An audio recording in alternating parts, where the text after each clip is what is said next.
क्रूस पर लटका हुआ मसीही। आज कोई भी जीवित व्यक्ति नहीं समझ सकता है कि क्रूस क्या थी।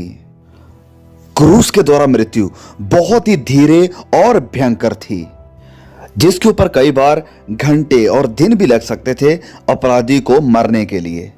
बेइज्जती, लानत, शर्मिंदगी उसके ऊपर लाई गई।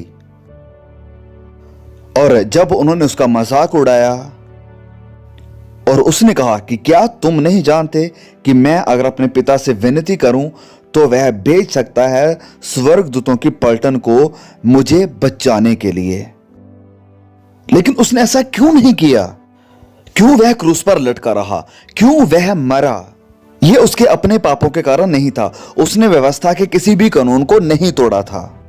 उसने कोई अपराध नहीं किया था। वह मरा आपके स्थान पर, वह मेरे स्थान पर मरा, क्योंकि बाइबल कहती है कि आप और मैं अपराधी हैं, पापी हैं। हमने परमेश्वर के कानूनों को तोड़ा है। मैंने कानूनों को तोड़ा है, परमेश्वर के कानून, 10 आज्ञाएं, पहाड़ी उपदेश, और मैंने पहाड़ी उपदेश के अनुसार अपनी जिंदगी को नहीं गुजारा है और ना ही मैंने सारी आज्ञाओं को माना है। और बाइबल कहती है कि अगर आपने एक आज्ञा को तोड़ा है तो आपने सारी व्यवस्था को तोड़ा है, और मैं परमेश्वर की नजरों में सारी आज्ञाओं को तोड़ने का दोषी हूं, और ऐसे ही आप भी हैं। और नतीजा है इस व्यवस्था को तोड़ने का मृत्यु। सिर्फ ये शारीरिक मौत ही नहीं जो हम देखते हैं। जिंदगी बहुत ही छोटी है। किसी ने मुझसे पूछा कि आपकी जिंदगी का सबसे बड़ा सरप्राइज क्या था? मैंने कहा जिंदगी का छोटापन, क्योंकि मैंने कभी नहीं सोचा था कि जिंदगी इतनी छोटी है।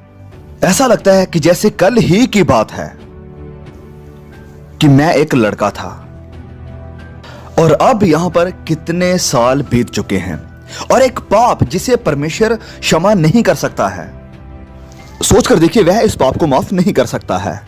वह इस पाप को माफ नहीं कर सकता है कि आप यीशु को नीचा दिखाएं या उससे दूर जाएं। अगर आप यीशु को ना कहते हैं तो वह आपको माफ नहीं कर सकता है, क्योंकि यही है परमेश्वर के राज्य में जाने का रास्ता, यीशु की क्रूस के द्वारा। हर इंसान जो क्रूस के पास नहीं आता है और उस शरण स्थान के पास नहीं आता जो परमेश्वर ने दिया है, उसका विनाश होगा। और फिर वह जयवंत हुआ मसीहा है, जिसका मतलब है कि वह मुर्दों में से जिंदा हुआ है। वह क्रूस पर लटका नहीं रहा और उसने मौत पर जीत पाई, और आज रात वह जिंदा है। वह हमारा जिंदा मसीहा है।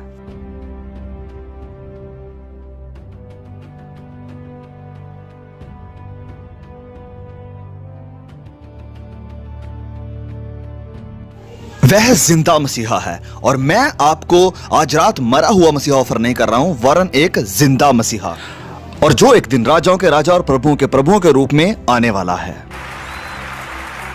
उसने कहा जीवन और पुनरुत्थान मैं हूं, और अगर कोई मुझ पर विश्वास करता है तो फिर चाहे वो मर भी जाए वो जिंदा रहेगा। उसके पुनरुत्थान का 100 से भी ज्यादा बार नए नियम में जिक्र हुआ है। वह आज भी मौजूद है, और वह ऐसा मसीहा है जो आपको बचा सकता है। वह आपको बदल सकता है, और लोग यहां पर खड़े होकर कह सकते हैं कि हां, उसने मुझे बदल दिया, मसीही मेरे जीवन में आया।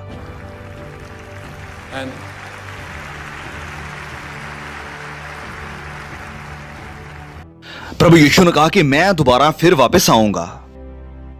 वचन में लिखा है, क्योंकि जिस घड़ी के विषय में तुम सोचते भी नहीं हो, उसी घड़ी मनुष्य का पुत्र आ जाएगा, और वह बादलों पर आएगा और हर आंख उसे देखेगी।